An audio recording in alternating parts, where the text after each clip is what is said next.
graças a Deus. E fica para os mestres Devas marcar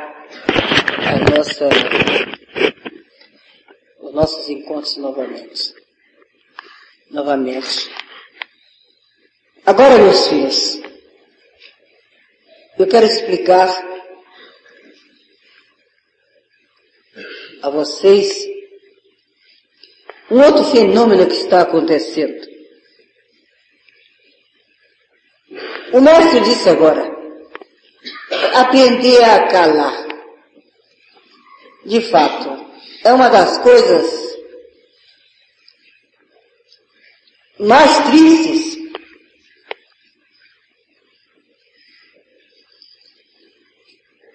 as coisas mais tristes daqui é o médium incorporar e depois contar a manifestação do Espírito.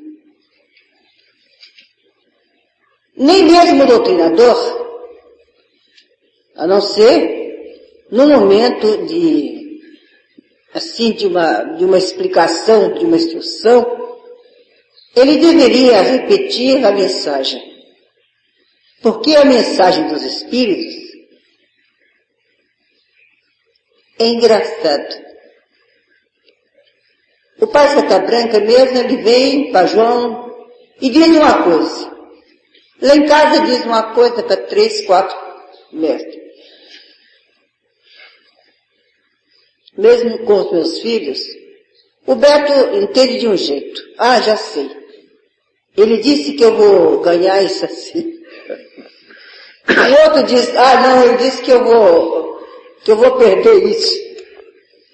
E as palavras foram uma só. É só aquilo mesmo. E cada um diz uma coisa. Entendeu? É muito complexo as coisas do céu. Salve Deus. Mas é interessante que hoje fiz uma preparação sobre os chakras. Aliás, eu não falo chakras. Nós falamos no centro coronário. E ele se referiu aqui que é muito difícil falar. O centro, na minha linguagem de clarividente, o centro é o todo.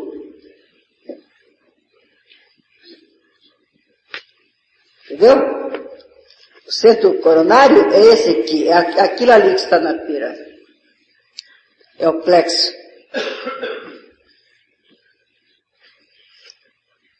Esse concentra todas as forças. Por isso que é tão simples a incorporação.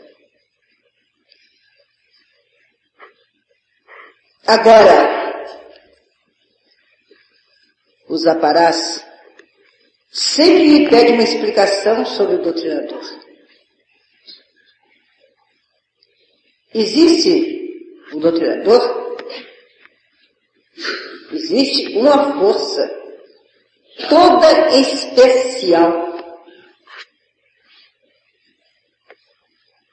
do médium de incorporação. Mas a sua intuição é bem mais forte do que o médium de incorporação. É uma arma poderosa. A intuição. Mas é preciso que o médium tenha uma conduta doutrinária. Por isso que eu vivo pedindo a conduta doutrinária, porque a intuição, ela é recebida e tudo. Bom, isso tanto o médium de incorporação como o médium, né? pela força mental. E que recebe poucos reflexos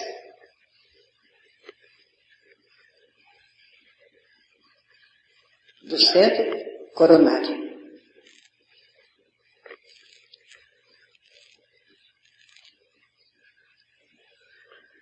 Salve Deus. A incorporação, meus filhos, essa coisa maravilhosa, esse fenômeno maravilhoso, tem também o médium, eu digo aqui, vamos aqui parar a esta aula desse mestre. Por exemplo, o médium curador, que são todos nós, por isso que eu denomino todos os doutrinadores, por serem médium curador. Quando eu digo doutrinador do amanhecer, eu digo todos os mestres do amanhecer. Então, o médium curador, ele não precisa estar em fonia com o espírito para trazer uma boa mensagem. Basta que ele esteja, como disse aqui, que ele esteja dentro deste universo e que se sinta preparado o seu centro coronário. O Pai me explicou para ser mais simples a vocês. Ele estando, ele está curando. Existe um médium que vem correndo irresponsável, cheio de imperfeições, aliás, mais do que todos nós. Tem uns que são piores. Ele senta ali no trono e faz a caridade, e quando termina a noite, que eu vou ver, passam os rostos. Ele passa tranquilo junto com os outros, que tem uma condutazinha tão boa. Lá se foi. Compreendeu? Ele fez a mesma caridade. Então, por quê? Pelos reflexos transcendentais, ele tem aquela cota.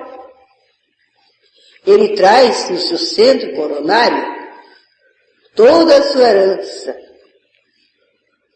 Então chega aqui, ele expõe. Simplesmente ele cura, faz tudo, bonitinho como todo mundo, e vai-se embora da casa dele. Salve Deus. Vocês estão compreendendo? Nós vivemos no meio dessa complexidade. Por isso, é que eu tenho o meu princípio. Eu nunca digo você está certo e você está errado. Ontem mesmo aconteceu um caso espantoso. O homem definitivamente ia matar a mulher. Isso era o quadro que ele trazia da terra. Naquele momento ele ia matar a mulher.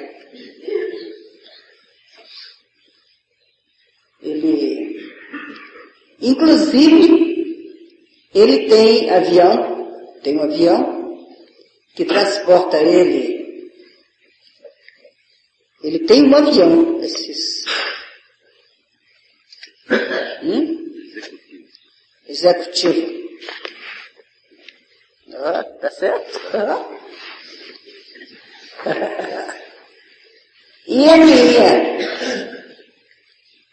ele estava preparado, ele ia matar a mulher. De fato, né? Tudo, o quadro estava certo, a moça errou. Às 2h da tarde ele chegou e deixou um aviso O comandante dele esperava. Tinha que falar com tia Neila, estava doente. Sentou-se lá em casa. Como vai o senhor? Tia, eu estou ansioso. Eu estive aqui e não vi a senhora. Mas tem uma coisa que me empurra para vir para cá. Senta aí um pouco. E o menino chorava, ia lá ver. O Daniel bateu no outro, o outro bateu no outro. É claro que eu tinha que acudir meus filhos, né? Esqueci do homem. Lá sentado eu fui atender. Aí, Calaça chegou, me olhou. Aí eu vi que a coisa não estava boa, né? Uma tia Linda veio atrás dela e falou assim, pois é, filha, você está irresponsável e irreverente. Ela falou assim, você é incivil. E já perguntei ao marido que é isso. Você é incivil. Você não pode... Né? Mas eu nem prestava atenção mais disso. Ela está falando e eu estou andando, olhando para a Calaça. Calaça com um olhão verde. Filha, se você deixar esse homem mais 5 minutos aí, a sua cabeça vai doer muito. Já sei. Cor, né? Sentei com esse homem. Aí ela veio, cruzou minha cabeça, me medianizou, e eu fui conversar. Disse, tanta coisa boa para eu fazer. Ia para minha rocinha lá, né? Não podia. Ia escrever essas coisas que eu estou escrevendo, não podia. Vamos estar conversando. Aí Calaça veio e disse, olha, dê mais atenção, porque o quadro desse homem é esse. Eu estou só contando você minha familiaridade com Mantildes. Em Calaça nós não temos muita... Ela impõe, sabe? Porque ela vê os perigos, né? Resultado.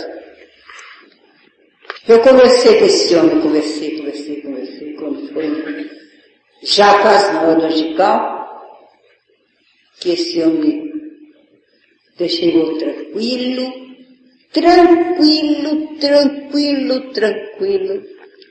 Disse, tia Neiva, eu esperava tudo, menos uma orientação tão inteligente dessa.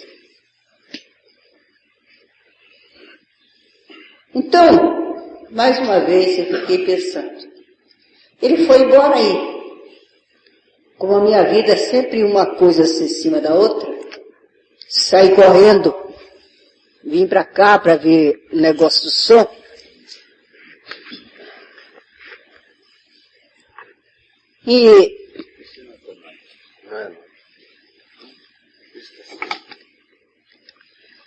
E vim para cá. De madrugada. O homem estava rindo, feliz, eu me transportei. O homem estava feliz, foi tomar o avião, levou todas as coisas dele, aquelas coisas que a gente tem, umas coisas que a gente precisa e tal. Mas foi tão lindo que eu falei o que eu disse. Que hoje eu fico pensando, meu Deus, só mesmo a força de Deus faria uma coisa tão linda. Não aconteceu nada. Realmente não havia motivos assim para ele agir daquela maneira. Não, eu não posso contar porque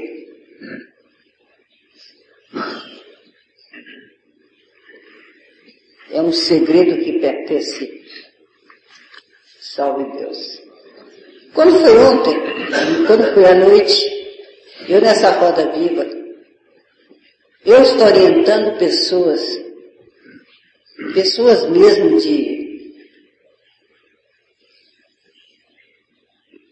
Coisas até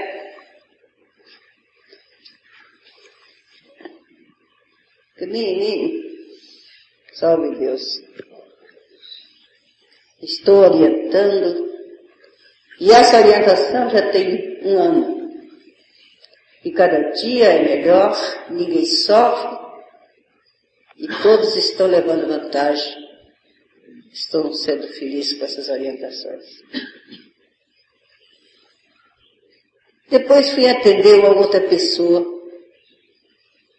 depois outra, e cheguei em casa, e o Mário ficou daqui me observando. Atendi uma esposa, depois atendi o marido dela. O marido disse: Neiva, como é que você se arrumou? Como é que você se arrumou? O que você faz? Tá entendendo? A missão não é dele, né? Fez uma seca no meio do rio, né? Hã? Fez uma seca no meio do rio. Foi dele. Eu fiz a minha cerquinha, que eu aprendi a fazer no meio do rio. Seca de macaco. O macaco passou e tá tudo salvo, tchau. Entendeu? Quer dizer, a nossa força, eu não fiz nada. Quer dizer para uma esposa, desesperada,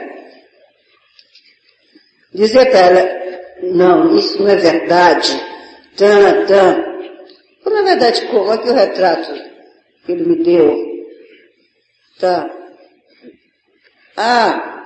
Bom, é verdade. É verdade, mas isso é só que ele é sádico. E joguei toda a minha força. Ele é sádico, ele quer me ver sofrendo. Se a senhora ficar uma moça bonita, bacana, ele pronto, acabou-se. Mas joguei minha força, porque ninguém engana ninguém. E você sabe que fui não tanto que jogasse uma bolinha de gude. Realmente, ele é sádico, resolvi a situação, saí feliz e tal e tal. Salve Deus.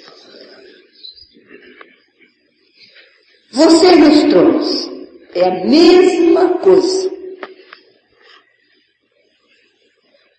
Jesus dá quando você deixar que o Espírito trabalhe, não ficar segurando,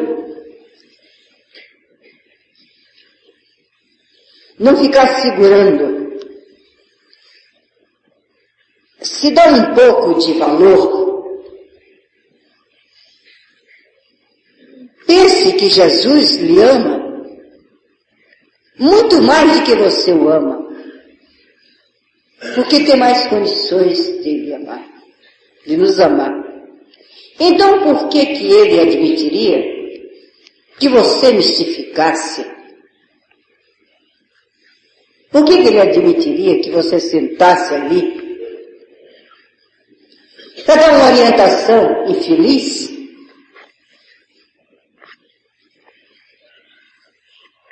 O que você está fazendo ali, se for para dar uma orientação infeliz?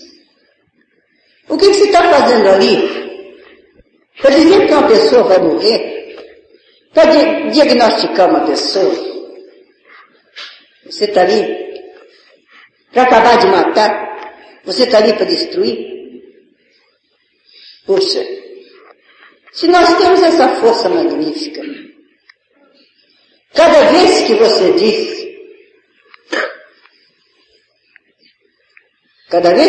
diz, louvado seja o nosso Senhor Jesus Cristo,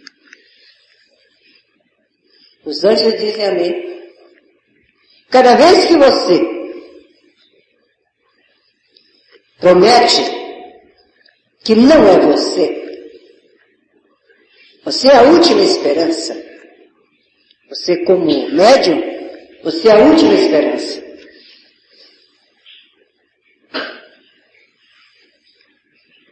Jesus